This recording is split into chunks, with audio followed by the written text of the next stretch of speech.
महान ग्रंथ महाभारत के अनुशासन पर्व में एक अत्यंत महत्वपूर्ण प्रसंग आता है, जहां भीष्म बाणों की शैया पर लेटे हुए धर्म और जीवन के गूढ़ रहस्यों का उपदेश दे रहे थे। कुरुक्षेत्र युद्ध समाप्त हो चुका था और युद्ध की विभीषिका ने पूरे आर्यावर्त को शोक में डुबो दिया था। यद्यपि पांडवों ने युद्ध जीत लिया था, फिर भी उनके ज्येष्ठ भाई और नए राजा युधिष्ठिर के मन में गहरी व्यथा और संशय था। उन्हें ये चिंता सताती थी कि इतने बड़े विनाश के बाद मनुष्य को कौन सा मार्ग अपनाना चाहिए जिससे जीवन में शांति, कल्याण और मोक्ष की प्राप्ति हो सके। उस समय कृष्ण ने युधिष्ठिर को सलाह दी कि यदि धर्म का अंतिम और सर्वोच्च उत्तर जानना है तो भीष्म से पूछना चाहिए, क्योंकि वे धर्म के महान ज्ञाता हैं। तब युधिष्ठिर ने विनम्रतापूर्वक भीष्म से कुछ गहन प्रश्न किए। इस संसार में एकमात्र सर्वोच्च देवता कौन है? मनुष्य का सर्वोच्च आश्रय कौन है? किसकी स्तुति और पूजा करने से मनुष्य को कल्याण प्राप्त होता है? कौन सा धर्म सबसे श्रेष्ठ है और कौन सा जप मनुष्य को जन्म मरण के बंधन से मुक्त कर सकता है? इन प्रश्नों को संस्कृत में इस प्रकार कहा गया है।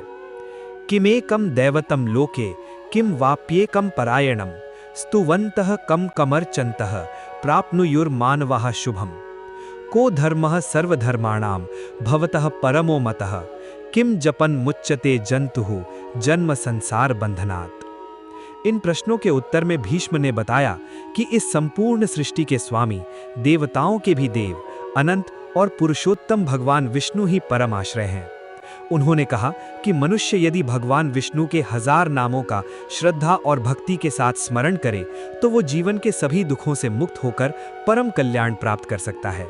इसी उपदेश के रूप में भीष्म ने विष्णु सहस्त्र नाम का पाठ किया। उनका कथन संस्कृत में इस प्रकार आता है। जगत प्रभुम देव देवम अनंतम पुरुषोत्तमम स्तुवन नाम सहस्रेण पुरुषः सततोत्थितः तमेव चार्चयन् नित्यं भक्त्या पुरुषम अव्ययम ध्यायान् स्तुवन नमस्यंश्च यजमानस्तमेव च।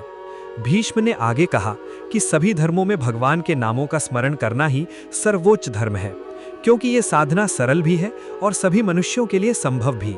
उन्होंने स्पष्ट शब्दों में कहा, एष में सर्वधर्माणां धर्मो अधिकतमो मतः यद भक्त्या पुंडरीकाक्षं स्तवैर अर्चनेत नरः सदा। अर्थात मेरे मत में सभी धर्मों में ये सबसे श्रेष्ठ धर्म है कि मनुष्य भक्ति के साथ कमल नयन भगवान विष्णु की स्तुति और आराधना करता रहे। यही कारण है कि विष्णु सहस्त्र नाम को केवल एक स्तोत्र नहीं, बल्कि भक्ति, ध्यान और आत्मिक शांति का एक संपूर्ण मार्ग माना गया है। युद्ध के बाद के उस गंभीर क्षण में जब धर्म और जीवन के अंतिम प्रश्नों का उत्तर खोजा जा रहा था, तब भीष्म द्वारा दिया गया ये उपदेश मानवता के लिए एक शाश्वत संदेश बन गया कि ईश्वर के नामों का स्मरण मनुष्य को भय, दुख और कर्म बंधन से मुक्त कर सकता है।